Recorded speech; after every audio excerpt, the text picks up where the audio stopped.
My sister shut off the Wi-Fi during a Fortnite match, so I burned her alive.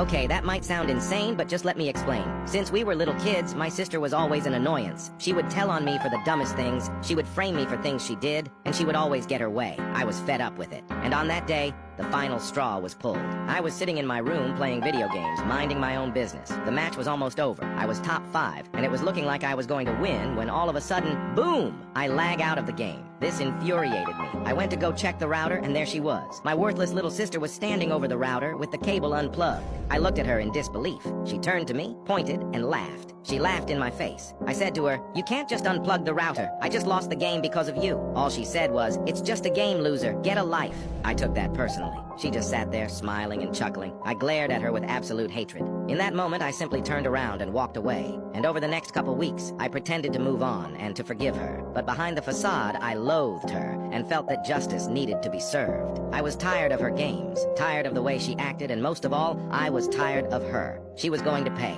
After our encounter, I was no longer a brother, a son, or even a person. I was simply vengeance. That weekend, our parents would be gone for their anniversary, and I was supposed to be at a friend's house. My sister would be home alone. However, I didn't go to the friend's house. I pretended to leave, and then I stayed hiding in the shadows. I waited outside of the house until dark. That's when I made my move. Now, normally, all of our doors and windows would be locked, but I made sure to leave one window unlocked to sneak back into the house. Walking around the house to the unlocked window, I passed my sister's room. She was on the phone with one of her friends, laughing, chuckling. My anger only grew. How could she be so happy? It was as if she didn't have a care in the world. I quietly snuck in through the window. The house was completely quiet, other than my sister's faint laughs from across the hall. I made my way into the kitchen. There, I turned on the oven and the stove to maximum heat. I threw paper towels and rags on top of it to speed up the process, and before I knew it, the kitchen was up in flames. The heat was overwhelming, and somehow my sister didn't notice it yet. I quickly climbed back out the window. Outside, I ran over to her bedroom window. Looking through it, she was laying on her bed talking to someone on the phone with earbuds in. She couldn't hear the fire raging throughout the house. It was perfect.